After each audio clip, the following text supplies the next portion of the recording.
Well, that was quite the marathon, huh? Phish has completed their first night at the Vegas Sphere, and I'm glad I wrote this down because I probably would not even have remembered Everything's Right, Back on the Train.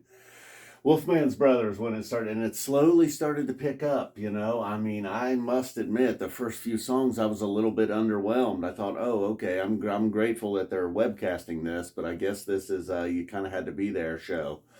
So I'll just listen and enjoy, but then with Everything's Right, Back on the Train, and even with the strong Wolfman's, but Wolfman's is always really good. So I was like, wow, this is just, this show is not anything special right now. I'm a little concerned here.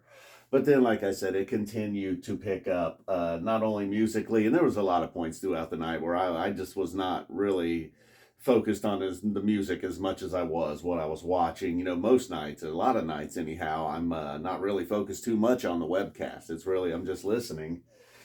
Not the case tonight for sure. And by the time they got to Life Saving Gunn, I mean, and Maze was really cool. I think they had that was the first time they had showed the band members all around. I don't even know what to call it, a screen. I mean, what is that? Like, you know, there's your whatever you're looking at up there on the sphere itself. A little too much, I don't know. I hate to say it, but maybe a little too much band on the webcam. Like we need as much what we're looking at as possible. You know, great shots of it throughout the night, but maybe more of that and less of what Trey is doing. But small complaint there. You know, it's still really, like I've said many times already, it continued to pick up, you know. At this point, I'm still into the music. Leaves, the color, that was cool. The color changing scheme kind of throughout Leaves, throughout the sphere there. And like I was saying there with Maze, they had kind of stacked everybody on top of each other. You're seeing the band. It almost looked like, or was that my friend? My friend or Maze won it. Oh, yeah, it was my friend later on here. So, and they was, it was really cool. They had ran vertical up on top of each other. So I had wondered, it was not your standard, like, oh, there's the big screen essentially at it, like you get on a normal show and you could look up there, if your seats are awful. Not exactly that. Done really well. Almost like at times negative looking, I guess. And the Back on the Train, of course, a complete burner. I mean, the Everything's Right opener, too. Whatever, all right. So Wolfman's Brother, like I mentioned, that was very strong, like it always is. And not your typical Wolfman's Brother either. But still good, nonetheless. And then the Leaves, the changing colors. This was probably, at this point, this was my favorite one visually. And then we get into Life Saving Gunn, and it really took off, both musically and that song, Welcome to the Club. They've played it maybe, 2, 3, 4 times, something like that. 2 or 3 of them, 1, 2, 3, 4, however many times they've played it, almost every time it's hit the nail on the head. This one, again, was very cool. But I like that kind of Page. I always wanted it this way, those type of songs from Page. Hopefully it does stay. I think it's in now. I think it's officially in. And we go all the way back to Dirt here. A very welcome, a Dirt and a Lifeboy in the same show. Very welcome though. A Carini, not a lot going on. I guess lots of colors with the Carini. Kind of jammed in here at the end of the set. Dirt was very nice. Felt very appropriate, really. So then we get over this, and it really had picked up. Most of the nights they're a second set band. Really, I mean, I was expecting, I guess my expectations were like way up here. I was expecting an A+ first set, I mean, compared to this over here, this might have been a B+. A slow start, if I may say. If you were there, you're probably like, yeah, it was a real slow start, buddy. All right, so I wasn't, all right. Most people weren't. We're on couch tour, all right. So then the sand, I had a point there where it looked like I was like, you ever see, those bottles with the sand in them? It's almost what it looked like there. That was a very cool visual. It hung on to that for quite a while, I will say. Not a ton of difference in the sand, what you're looking at, and then the song just really exploding as well. And then right into Tweezer. At first I was like in cars. Oh, look at all these cars. Then I realized it's a lot of vehicles.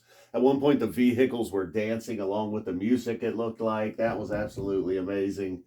At that point, that had definitely trumped anything over here and was now my favorite part of the show. And musically, I'm pretty sure it was amazing as well. I don't know. I was kind of got caught at seeing what I was, focusing on what I was looking at. And then the music is just going along. And then my friend, they tried to take it a little bit, coming off of this jam vehicle, inspired a little bit in my friend. Lots of red in my friend. I think, again, this is the one where it almost looked like you almost thought you couldn't see Fishman at the drum kit. you could see the cymbal splashing. Or was he riding? Or was he crashing? Yeah, he likes to crash and ride. You know Fishman. He likes to crash and ride. All right, so you couldn't see a whole lot of that, what was going on there. But then the other guys, kind of silhouettes in red. It was very cool. The whole place looked like it was lit up in red. And then this here really, again, I think Mike's was really good. But I just got caught up in what, I don't even know what I was looking at, really. There was definitely water. A pond like right behind the stage, very bare stage tonight too. That was kind of interesting. At one point you saw a clock there, although I think Trey was ignoring that clock. I don't know. This is a long show. So then I don't know what I was looking at in the mics, but it was absolutely amazing. Then we go into Lifeboy here, and it was like it was similar but almost like a different dimension or something. Again, even more amazing than the mics. Then we go back to Weekapaug, which looked kind of like the mics. Again, I'm not sure what I was looking at. Like what is this? It was remarkable though, even here on Couch Tour. And then we get into the Weekapaug was very, very similar to the mics, but slightly different, to Lifeboy. The Lifeboy though, wow, that was something else. And for a song that I like Lifeboy. I'm not a Lifeboy hater at all, but at this point, Lifeboy might be winning visually on the night. And then all right, so then Blaze On, I gotta say I was a little bit and it's getting late here on the East Coast, not to complain or anything. I know what I signed up for, but at this point a near 3M Blaze On was a punch to the gut. And they had good luck following this. Sorry, Blaze On, you were the sacrificial lamb. Fluffhead a little bit. It was getting late. Look, they were almost 2 hours on stage in the second set alone at this point. They were running low on fuel, it seemed. The Fluffhead, not great either. I love Fluffhead. Always going to be one of my favorite songs. But it wasn't great. Maybe they had pushed it a little too hard at this point. An acoustic, or not a Trey on acoustic for Farmhouse. And then Antelope did end it strong, The PEDs were kicking in there for the Antelope. The smoothies they had for the encore break. A little bit of an extended set break tonight, too.